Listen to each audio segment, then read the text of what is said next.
Narito tayo ngayon upang matunghayan ang nagiinit, nagbabaga at talaga namang usap-usapan at nagtitrending na latest issue ni Ate Erica. Sa pagpapatuloy ay narito muli si Kalingap Val Santos Matubang upang pag-usapan ang issue sa pagitan ni Ate Erica at ng kanyang pamilya, lalong-lalo na sa kanyang lolo na si Lolo Miguel. Dito nga ay na-confirm natin na may balak pala talagang sampahan ng kaso nila Ate Erica at nila Sheila May ang kanilang lolo at lola dahil sa ginawa nilang pagpapa-interview kay Kalingap Val. Grabe at totoo pala ito at kaya nilang gawin. Kakausapin, bibidiyuhan. Lalo pat may pabahay. Ano sasabihin mo kinukontent in-interview? In-interview yung papa ko naman. Hindi ba naman din po yung mga pinagsasabi? Wala naman din po sa ayos. Naran po. Iba daw. Papa niya po, kakasuhan niya kay Tulpo.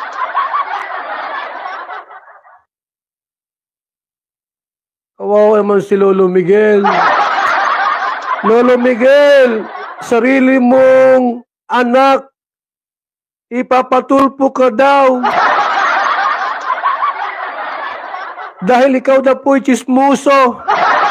Pinagsasabi, ni Papa niya, ni Lolo Miguel, wala daw sa ayos. Kung noon po, nakasagsagang may mga issue, nang umalis si Erica sa Kalingap, dapat sana noon kayo ay nagsalita na. Hindi yung, marami na, yung mga reactor, na ibang reactor na mga hindi reactor ng Kalingap na nagko-content sa inyo, lalo na yung si Kapidongski. Bakit hindi pa kayo lumantad at nagsalita, nagbigay ng linaw na sa ganon ay naliwanagan? Ha? Tapos ngayon sasabihin mo, kino-content, ini-interview si Papa mo? Oh. Pinagsasabi, wala naman din po sa ayos. Naran din yung magulang ko ha. Yung kapatid ko, umalis sabihin, yung kapatid ko, Marvin, hanapin niyo ako. Punta kayo dito, mag-uusap-usap tayo. Sabihin ko sa iyo, huwag kayo traitor. Totoo lang. Lahat kami, marami kami tulong sa inyo. Ako'y nagtataka lang.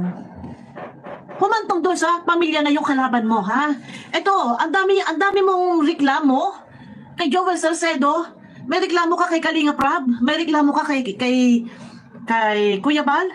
May reklamo ka kay Ian Tunyakaw. Pati pamilya mo, nirereklamo mo. Bakit po nagkaganon? Na humantong sa ang dami ng issue.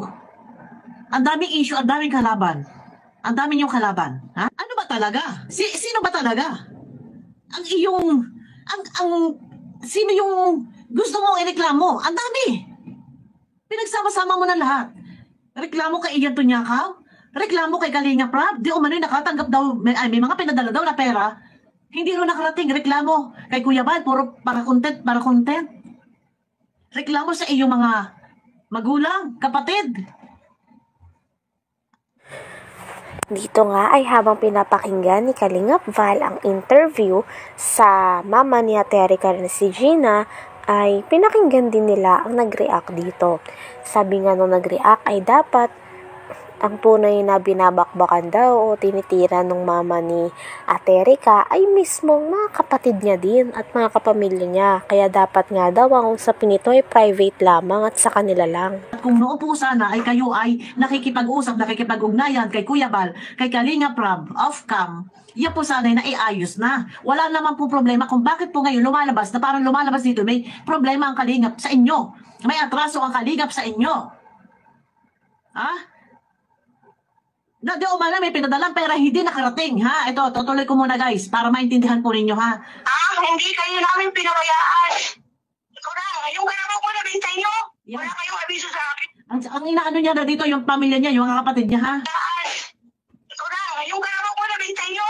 Wala kayong abiso sa akin. Hindi ako umimik. Yung pag-hospital kay mama, sino sa inyo nagtulong? Anak ko, si Erica, yung mga inipon. Alam niya, sa totoo lang, yung binabakbakan mo po, hindi, sorry, hindi binabakbakan. Yung tinitira mo po dito, pamilya mo eh. Mga kapatid mo, tatay, magulang mo, naku, tutusin niya sana pribadong usapin.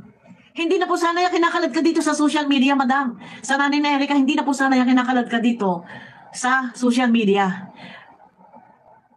inyo na lang po sana yan. Sa inyo pamilya, nag-uusap-usap kayo. Kasi hindi kayo makakaani po ng papuri. Sorry ha, sorry madam. Kung ako'y nag-reaction, ako po ay isang reactor ng Kalingap. At nais ko lang din pong idepensa dito.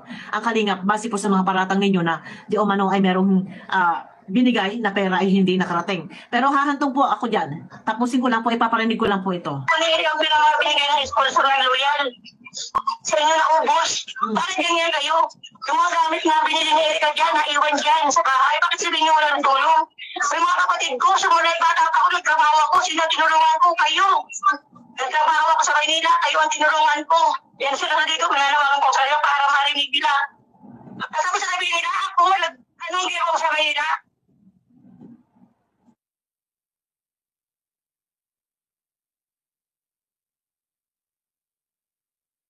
Ayan, no? Medyo mahaba itong mga kalingap. Kaya ito yung abot ng part 100 ay. Paalam muna ako mga kalingap pa at medyo mahaba ito masyado. Abangan nyo po mamaya uli yung ating pong vlogs live po sa ating pong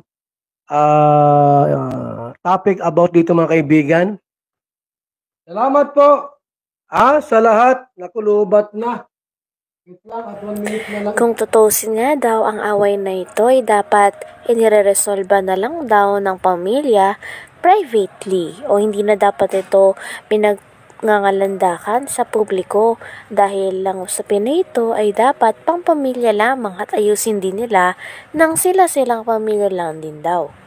Ngunit ganun pa man ay nangyari na nga ang dapat mangyari kaya naman sabi ni Kalingap Val ay nandyan na lang talaga siya upang tumulong.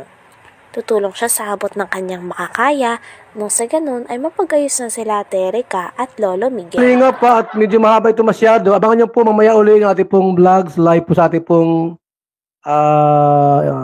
topic about dito mga kaibigan.